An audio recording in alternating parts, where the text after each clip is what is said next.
Good morning बच्चों, मैं नंद किशोर सिद्धार्थ शिक्षा सदन सीनियर सेकेंडरी स्कूल सोजित रोड में आपका तहे दिल से स्वागत है। और आज हम पढ़ने जा रहे हैं चैप्टर नंबर 4 कारक पार्ट 3। इसमें हमने पढ़ा था बच्चों कारक के भेद जो 8 होते हैं, ठीक है ना। उसी प्रकार विभक्ति और परसर्ग, ठीक है ना। कर्ता ने कर्म को करण से के द्वारा संप्रदान कारक का के लिए अपदान से अलग संबंध काके की रारेरी अधिकरण में पर संबोधन कारक है अरे हाय, ठीक है ना। तो इसमें कर्ता कारक जो क्रिया करने वाले को कर्ता कारक कहते हैं, है ना। और फिर देखा गया कर्म कारक जिसमें वाक्य में क्रिया का फल, ध्यान रखना, कर्म कारक में वाक्य में क्रिया का फल कर्ता पर न पढ़कर जिस संज्ञा सर्वनाम पर पढ़ता है उसे कर्म कारक कहते हैं, है ना। जैसे राम ने रावण को मारा। किसको मारा? रावण को। किसने मारा? राम ने, ठीक है ना। तो इसमें देखा गया कि को परसर्ग लगता है और वाक्य में क्रिया से पहले क्या और किसे लगाकर उत्तर दिया जाता है। फिर करण यानी कि साधन, किसी साधन के द्वारा अपन कार्य करते हैं, ठीक है ना।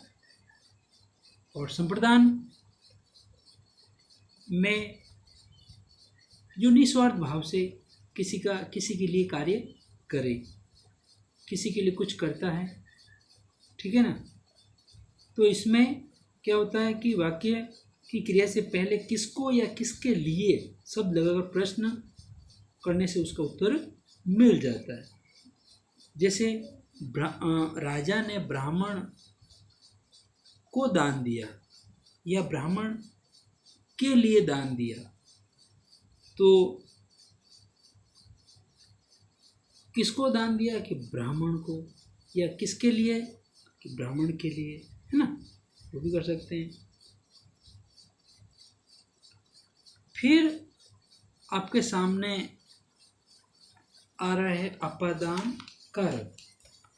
प्यारे बच्चों, अपन देखते हैं अपादान कारक जो नंबर 5 पर आता है। और अपादान में जो परसर्ग लगेगा विभक्ति या परसर्ग से अलग पृथक करने में, अब इसमें देखा गया कि से जो है ना वो नंबर 3 पे कौन सा आता है? करण कारक। करण में भी से लगता है।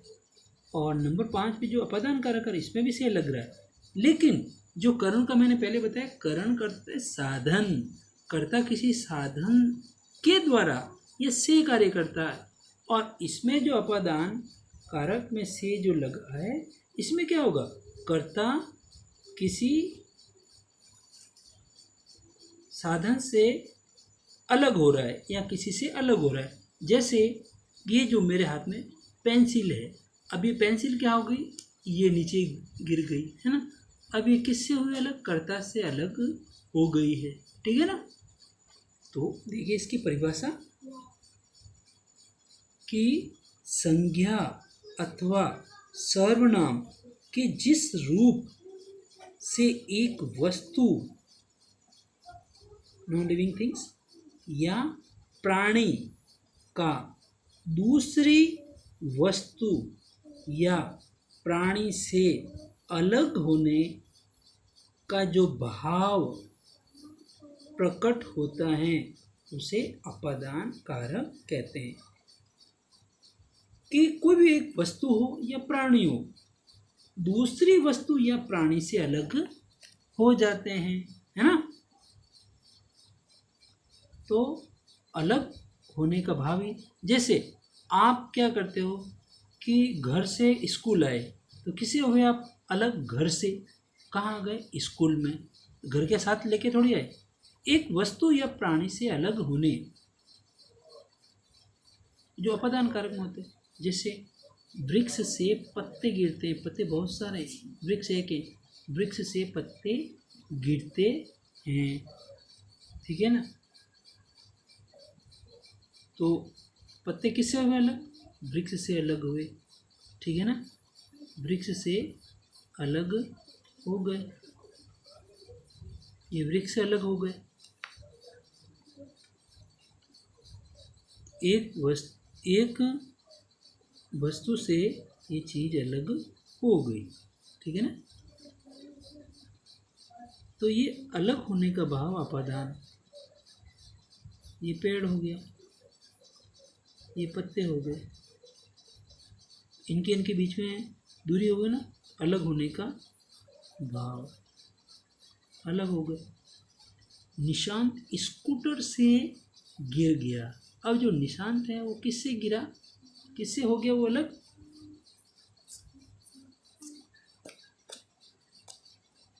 निशांत किससे हो गया अलग? स्कूटर से। ये करता है, निशांत क्या है? करता।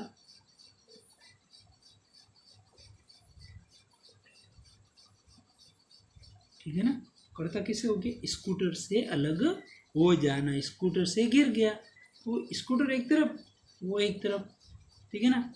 जैसे मान लो मैं कहूँ कि मुझे सांप से डर लगता है, तो क्या आप सांप के पास जा रहे हैं कि सांप से दूर हो रहे हो? सांप से दूर ही होंगे, निश्चित बात है, डर लग रहा है तो सांप आ रहा है तो अपन दूर हट गए, सांप को देख भी लिया तो दूर हो गए, तो सांप के और आपके बीच में दूरी हो गई ना, वो अलग हो गए। उसके बीच में क्या? डर है, भय, ठीक है ना।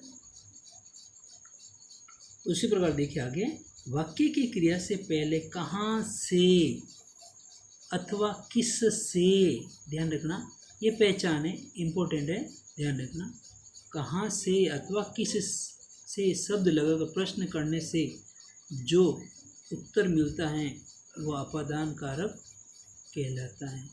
जैसे वृक्ष से पत्ते गिरते हैं, किससे गिरे? वृक्ष से। क्या गिरे? पत्ते। तो प्रश्न क्या है? किस से, किस से गिरते हैं? प्रश्न क्या है? किससे गिरते हैं? उत्तर क्या हो गया? वृक्ष से। क्या हो गया? वृक्ष से। तो वृक्ष से क्या है? अपादान कारक हो गया, ठीक है ना। उसी प्रकार देखिए, निशांत स्कूटर से गिर गया। कहाँ से गिर गया? स्कूटर से। स्कूटर क्या हो गया? अपादान कारक हो गया, ठीक है ना, जिससे अलग होते हैं। विशेष जिन शब्दों से तुलना, भय, लज्जा, लज्जा आदि के भाव का बोध होता है उन्हें भी अपादान कारक कहते हैं। जैसे ऐश्वर्या रॉय माधुरी दीक्षित से सुंदर है, तो ऐश्वर्या रॉय से माधुरी की तुलना का भाव आया। जागृत, जागृत छिपकली से डरता है, तो इसमें जागृत क्या? छिपकली से डरता है, तो वो एक डर हुआ, एक भय हुआ। बहू ससुर से लज्जाती है, तो लज्जा का भाव हुआ, ठीक है ना। तो इस प्रकार देखा गया कि अपादान कारक में जिससे जो अलग होता है, ठीक है ना, उसमें अपादान कारक होता है। फिर देखिए, आपको अपादान कारक अच्छी तरह से समझ में आया होगा, है ना। फिर देखते हैं संबंध कारक। संबंध कारक में देखिए, संबंध से पता चल रहा है रिलेशन, एक दूसरे से जुड़ा, संज्ञा अथवा सर्वनाम के जिस रूप से एक वस्तु या व्यक्ति का, एक वस्तु या व्यक्ति का दूसरी वस्तु या व्यक्ति से क्या होता है? संबंध, संबंध पता चलता है, उसे संबंध कारक कहते हैं। एक व्यक्ति या वस्तु से दूसरी वस्तु या व्यक्ति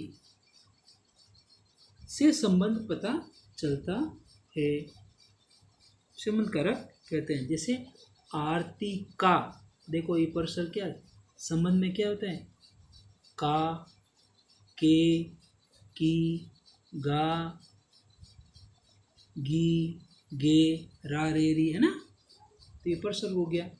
तो आरती का भाई सो रहा है, किसका भाई सो रहा है, आरती का। आरती किसकी बहन है, आरती का भाई, है ना, सो कौन रहा है, आरती का भाई। मेरी बेटी कॉलेज गई, अब ये देखो मेरी शब्द है ना, मेरी बेटी कॉलेज गई, किसकी बेटी, मेरी बेटी। पहचान देखिए, वाक्य में प्रयुक्त कर्म से पहले किसका, किसकी, ध्यान रखना, किसका, किसकी, किसके शब्द लगाकर प्रश्न करने से जो उत्तर मिलता है वह संबंध कारक होता है। जैसे आरती का भाई सो रहा है, किसका भाई, देखो आया ना, किसका भाई सो रहा है, कि आरती का, उत्तर क्या हो गया, आरती का। अब आरती का क्या है, संबंध कारक है। आरती जो शब्द है ना, उसमें क्या है, संबंध कारक है। किसका भाई सो रहा है, आरती का भाई सो रहा है। उसी प्रकार मेरी बेटी कॉलेज गई, तो मेरी, तो किसकी बेटी कॉलेज गई, किसकी बेटी कॉलेज गई, उत्तर में होगी मेरी। तो मेरी क्या है, संबंध, मेरा, मेरी, है ना।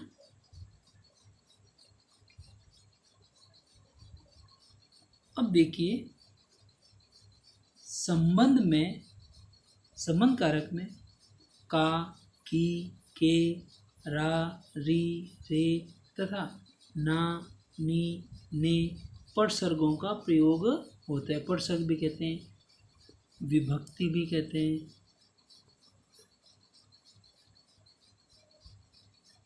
ठीक है ना, परसर्ग कहो, विभक्ति कहो।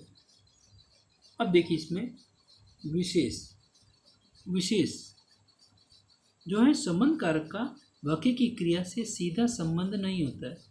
ध्यान रखना, इम्पोर्टेंट बात है कि संबंध कारक का वाक्य की क्रिया से, ध्यान रखना, वाक्य की क्रिया से सीधा संबंध नहीं होता है।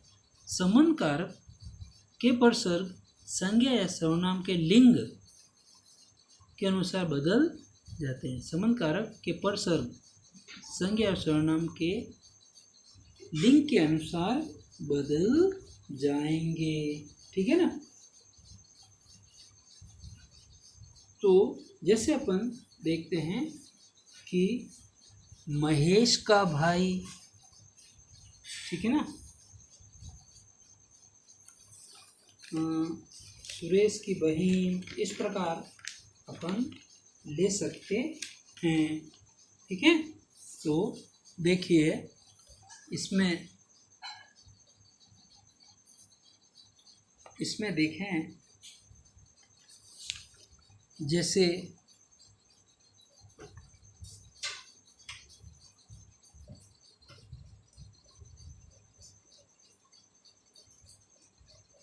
इसमें देखा हमने कि कविता का भाई, का भाई, ये संबंध है। सुरेश की बहन, ठीक है ना, हमारा नया मकान, हमारा, हमारी नई पुस्तकें, कई सारे कई ऐसे उदाहरण आ जाएंगे। अब रा, री, रे विभक्तियों और परसर्गों का उपयोग सर्वनामों के साथ किया जाता है, ठीक है ना, ध्यान रखना।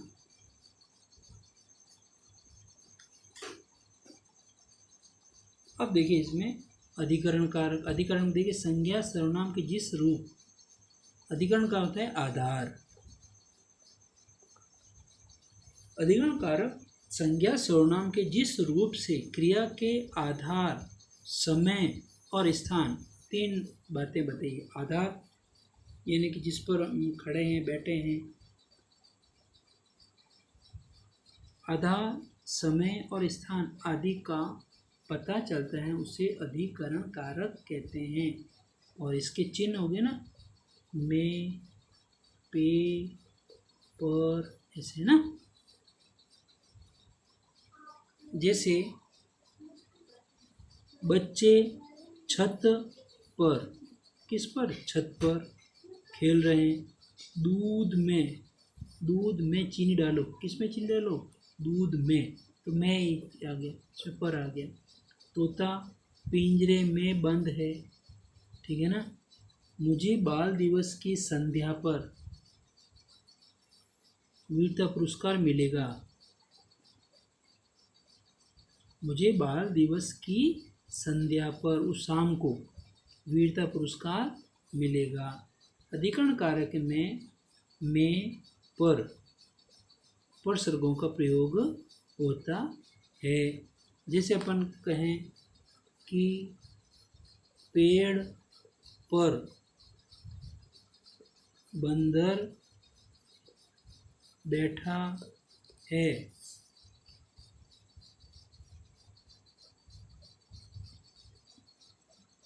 कक्षा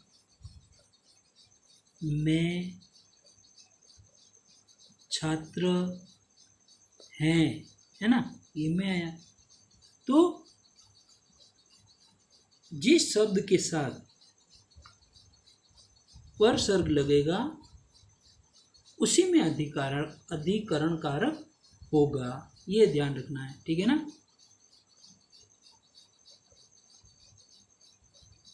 हाथी जल में मग्न है, किसमें? जल में, ठीक है ना।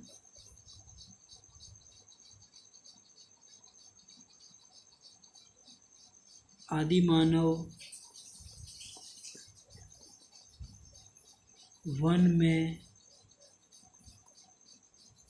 रहते हैं। इस प्रकार ये अधिकरण कारक का प्रयोग होता है।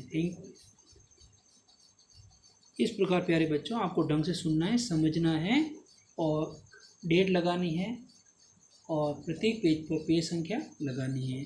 राइटिंग अच्छी रखनी है। Thank you.